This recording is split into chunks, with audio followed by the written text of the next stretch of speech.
All right, we are here again. Today is Thursday, the 13th day in the month of August 2015. This is Cool TV, Channel 196 and Star Times. Welcome to Crossfire. This is your political platform where we discuss current, controversial, topical, and all issues as it borders around government and governance in Nigeria.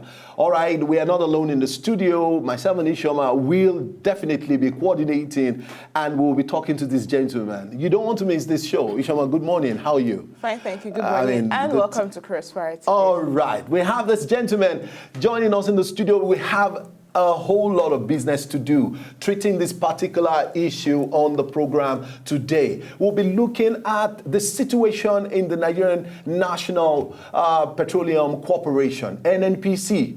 All the changes that we have witnessed in recent times, will it channel or give way to a robust, a very solid way, of getting all our revenues back and oil and gas economy becoming Nigerians' mainstay? Again, a lot of questions people are asking. There have been so many changes that are taking place, and we'll definitely be looking at that. And then we will be talking in details about what is happening at the NNPC. All right, we have this gentleman joining us in the studio, and the very first one, that I would like to introduce to you is our regular customer.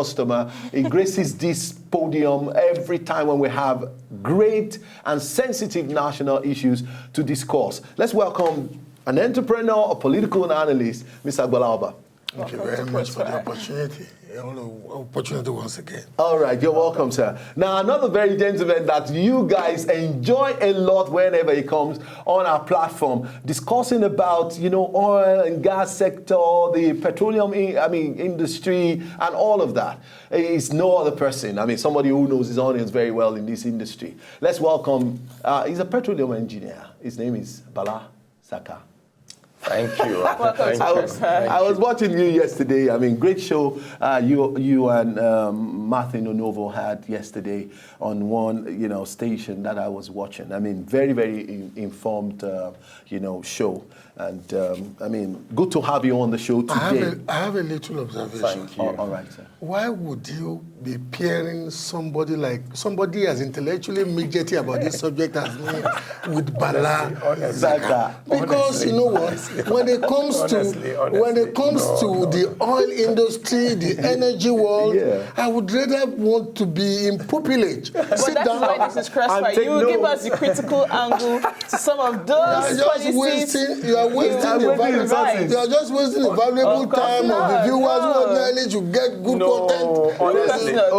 They're very happy at the choice. This is a universal icon. Wow. Honestly, he is a universal icon. Wow. Now you heard it on national TV. I'm telling you. Before we came, we were analyzing, discussing about the U.S. politics. Politics in some African countries, you see. And it's very strange that at the end of the day, we degenerated everything to just simple governance. We just found out that everything about Nigeria is not different from other countries. From my discussions with him, if you go to any parts of the country, the laptops are not different from the laptops you see here. Using. The wristwatches are not different. The papers are not different. But how and the textbooks are not even different. The definition how of come we're getting a totally different result? And I'm telling you, by the time somebody like this starts trying analyzing to X-ray, you can't just believe it. Wow, that's very honestly, interesting. We are passionate about Nigeria. We want Nigeria to move forward. We want to bring Nigeria out of the economic and political woods. And it's high time we start doing something about economic and political pathogens. All right, let's take a very close look at a couple of things we'll be discussing today. First on my list is one very major story that I just need to take your thoughts on, and that is, the committee that was set up to fight against corruption in Nigeria, headed by, His Excellency Professor Itse. No, not His Excellency, Professor Itse. Yes, but he's somebody I actually respect a great deal. He's a very eminent jurist. Very eminent jurist that cannot be traduced, that cannot be taken away. A superlative intellectual persona. But you know what? You don't end that title of... To be honest with you, that title of excellency is even superfluous to me, even as elected state. All right, Professor Sage, and you know, yesterday he came up to say that come and confess.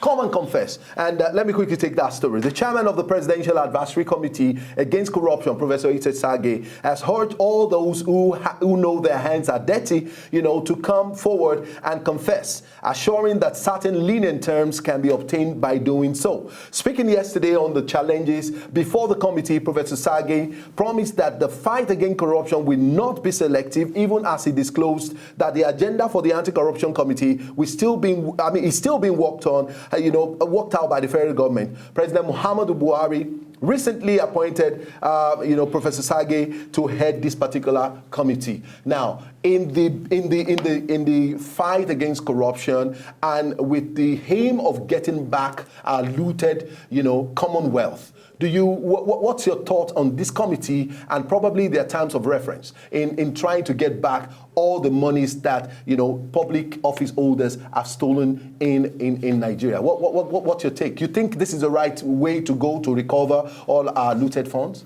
First of all, you are talking about Nigerians of proven integrity. Great. You are talking about Nigerians that whether you take it or not, they have the requisite credentials. Yes. They have the intuitive capacities.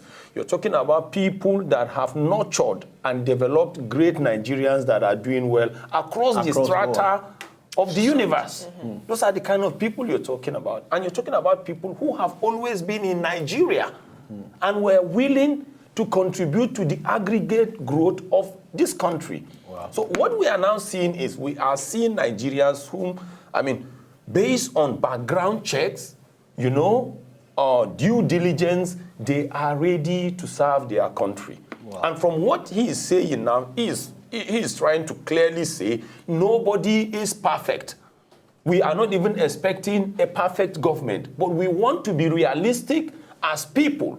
We want to come out from that wrong track and be on a positive track and right track and start our own journey of million miles that will be positive, that will put us on the on the international pedestal, that will make Nigeria the industrial hub, the commercial hub, and the political hub of Africa. All right, so you believe that the setup of the committee is in the right direction? 100% in order. What about the constituent of the committee? We have to be a bit careful. I'm not totally far away from my colleague, but I think Professor Sage and any member of that committee, as rightfully portrayed by my colleague, should not get something wrong. The greatest favor they can do us, and the greatest favor they can do our criminal justice system, is to suggest strategic reforms for our rickety and very porous criminal justice system. Why is it that an Ibori faced 173 count charge in Asaba, and he walked away with it? He walked away as Teflon Ibori, and when he got to London with just 4 count charge, he pled guilty without straining and wasting the resources, the prosecutorial resources of the English judicial system, criminal justice system, and is in jail today. Why is it that in Nigeria, if you are corrupt enough to have stolen billions of naira and you have ring-fenced between 50 and 100 million naira for litigation, you probably will not go to jail, because as soon as you are charged to court, your lawyers will then take one issue of law. Let's say they will first say the court has no jurisprudence, no jurisdiction. Once they say the court has no jurisdiction, the court will rule that it has jurisdiction. They will appeal, go to appeal court. From appeal court, they will appeal again, go to Supreme Court. The Supreme Court will pronounce that the court has jurisdiction. They come back. Before they start the substantive case again, they will pick something about the law of evidence. From the law of evidence to appeal court to Supreme Court, and you will discover that an average prosecution, an average maybe it's taking about 5 years or more. What you say? I thought 5 years is just the governors who came out of the first gubernatorial class, 1999 to 2003, in 1999 to 2007, no single one of them has been convicted, and about 7 of them were charged. So if you can ring fence, and I'm talking to you now as an observant Nigerian, if you can ring fence between 50 million and 100 million to play the legal yo-yo, you are almost totally impervious to being held to account for corruption by our criminal justice system. That is the greatest favor Professor Isage and the members of his committee. So, to be saying people should come I need to also understand, because his statement now is also giving room for plea bargain. Like the example you gave also. That can also be embedded. So that can also be embedded. Plea bargain should be scrapped to help. No. Already what he said Saturday is even calling for what he called for yesterday. That can also be embedded into the reform. That can also be embedded into the strategic reforms that should be done with the porous criminal justice infrastructure that we have now.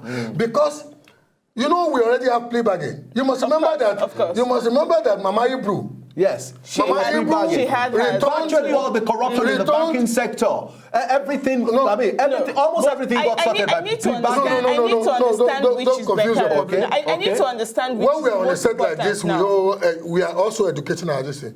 Mama Ibru returned 190-something billion naira equivalent of assets and liquid cash because she pled guilty. Yes.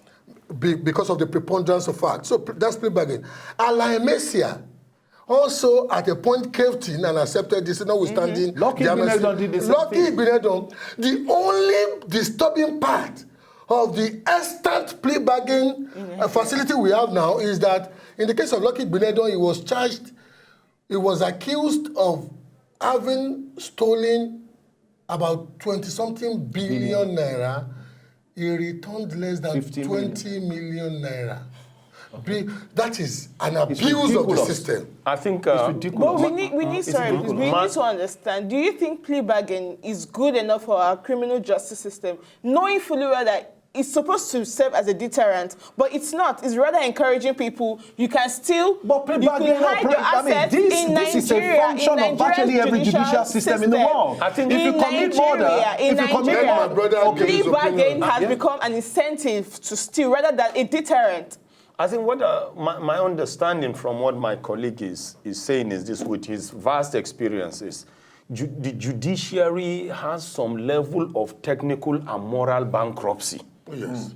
And if you have something like that, not only the judiciary, the investigative exactly, the police, exactly. So, and based on that, he is saying, now that we are fortunate to have Nigerians of these credentials being recognized, there is a need to clean that side of the system.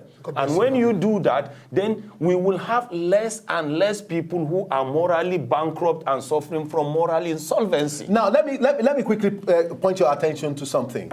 Now, when this committee got set up, it is believed that there is a particular list, containing names that that is pointing to the fact that some public office holders in Nigeria are alleged of corruption.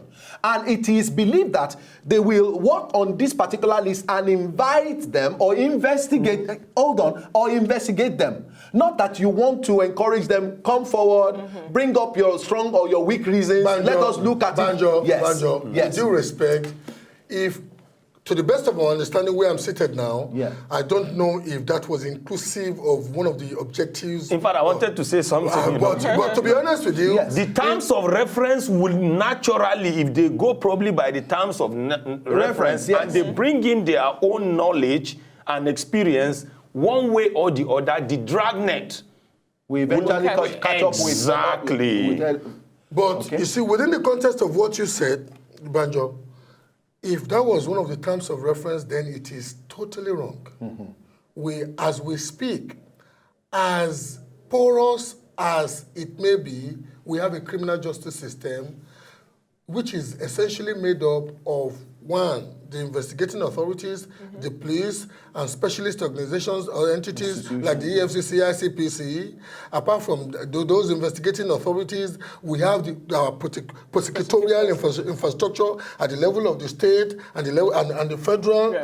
Apart from that, we have existing courts at the level of the states and the national district. So if anybody, if there is a preponderant body of evidence against any Nigerian that is corrupt, the right thing to do would be to take them through the criminal justice system. However, like the two of us here have agreed, we have a very porous criminal justice system. Eminent personalities like Professor Isage and his colleagues, especially because they are also Nigerians, and with all the portraiture that my brother printed to which I subscribe, they are the Nigerians. They also see the frailty of our criminal justice system and whatever. They should give us suggestions. They should give the executive arm of government. They should give the president specifically suggestions on the nature of bill to present to the legislature to address. Let me give you a typical example that my brother will also. A typical example now is that most Nigerians don't know that virtually all the high court judges are brought into office through a very partisan, very government-dependent this thing. So if I appointed you as judge, you know, I orchestrated how your nomination got to my table, and I called you in and I said, they say you're a brilliant young lawyer in the department, in the Ministry of Justice, or you're a brilliant young lawyer outside. We want to make you judge. Your father is my friend or whatever. You will have the temerity to send me to jail. You remember if before Bode George eventually got his legal cleansing after the initial the conviction at the court of first instance. You must remember that a particular judge of the appeal court nearly got his name soiled because he came from the same area with Bode George. I don't want to be mentioning names. And he nearly got his name soiled because he was being seen then, or it was alleged on the pages of newspaper as being not only lenient, but the facilitator of how Bode George could get the very short sentence that he got. Anyway, let's quickly do a build-up on our main focus for today, and that's talking about the NNPC. Oil sector has 80% Nigerians corruption. That's what IPMAN is saying. The Independent Petroleum Marketers Association of Nigeria says Nigerians' oil and gas sector accounts for about 80% of the total corruption-related issues across the country. Now, this is what they are saying, and in view of this, we'll be looking at the situation at the NNPC and all the changes that are taking place, if it's pointing to any good way, for our petroleum industry. We'll go on a short break now. When we come back, we'll be talking about NNPC, the various changes made. Is there any way forward? We'll be right back.